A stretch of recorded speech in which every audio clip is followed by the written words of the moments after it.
Hello students, हम बात कर रहे हैं 6.2 एक्सरसाइज के 6th क्वेश्चन के बारे में। ठीक है, अब सबसे पहले क्वेश्चन देखते हैं हमें क्या गिवन है। इन गिवन फिगर, डायग्राम आपको नीचे शो कर रखा है यहाँ पर। इसमें क्या क्या चीज़ें हैं, P Q and R S are to mirror parallel to each other, यानी कि पी क्यू और आर एस जो पैरेलल लाइंस दी गई है यहाँ पर, ये एज अ मिरर यहाँ पर वर्क कर रहे हैं। ठीक है, an incident ray A B strike the mirror P Q at B. तो यहाँ पर हमें दिखाई भी दे रहा है कि ए बी लाइन जो है वो पी क्यू को बी पर कट किया, यानी कि ए बी को एक रे आई जिसने पी क्यू मिरर को बी पर स्ट्राइक किया।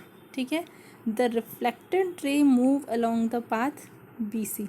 अब रे आई है और फिर उसके बाद क्या होगी, स्ट्राइक करके रिफ्लेक्ट हो गई, रिफ्लेक्ट हुई कहाँ पर, बी सी पाथ पर, and strike the mirror R S at C. और उसने जब वो रिफ्लेक्ट हुई तो रिफ्लेक्ट होने के बाद क्या किया, जो यहाँ आर एस वाला मिरर था उसको सी वाले पॉइंट पर कट किया, यानी कि स्ट्राइक किया, and again reflects back along the C D. और वापस क्या है, स्ट्राइक करने के बाद वापस रिफ्लेक्ट हो गई सी डी के अलोंग। अब हमें प्रूव क्या कराना है इन सब में, ये जो ए बी और सी डी लाइन हमें यहाँ दिखाई दे रही है, इनको हमें पैरेलल प्रूव कराना है। ठीक है, तो क्वेश्चन आपको समझ में आया।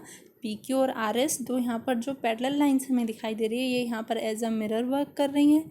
एक रे आई ए बी जिसने पी क्यू को बी पर कट किया, फिर वो वहाँ से रिफ्लेक्ट हुई, सामने वाले मिरर आर एस को सी पर कट किया, और वहाँ फिर रिफ्लेक्ट स्ट्राइक करने के बाद वापस रिफ्लेक्ट हो गई सी डी के अलोंग। ठीक है, इतना क्वेश्चन था, ए बी और सी डी को पैरेलल प्रूव करना है।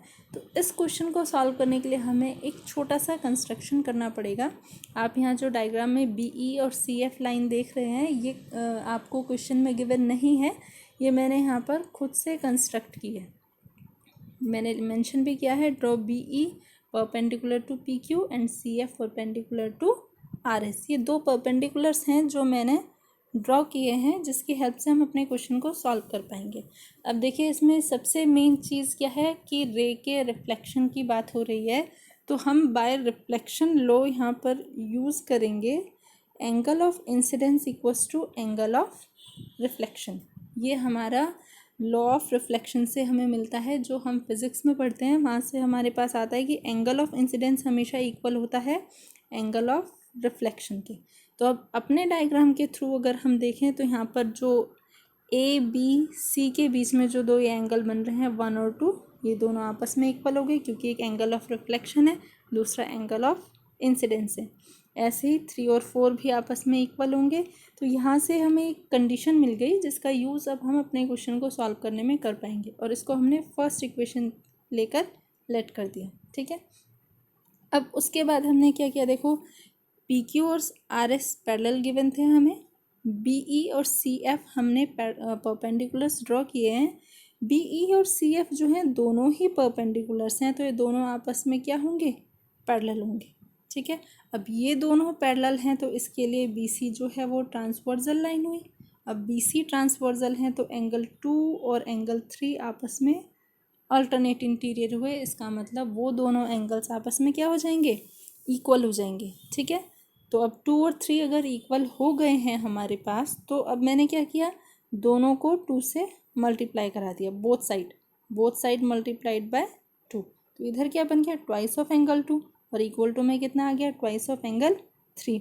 अब कोई भी चीज़ 2 बार लिखी है, ट्वाइस है, तो उसको हम अलग अलग करके लिख सकते हैं। जैसे फॉर एग्जाम्पल 2x को हम x + x लिख सकते हैं, 20 को हम 10 + 10 लिख सकते हैं। ऐसे ही मैंने ट्वाइस ऑफ एंगल 2 को 2 + 2 और ट्वाइस ऑफ एंगल 3 को 3 + 3 लिखा। ठीक है, इतना कर देने के बाद एक एंगल 2 की जगह पर मैंने एंगल 1 डाल दिया। क्यों, क्योंकि यहाँ पर हमें गिवन था एंगल 1 इक्वल्स टू एंगल 2, और एक एंगल 3 की जगह पर मैंने एंगल 4 डाल दिया, क्योंकि यहाँ पर ऊपर 3 और 4 भी इक्वल थे, और रीज़न में मैंने डाल भी दिया फ्रॉम इक्वेशन 1।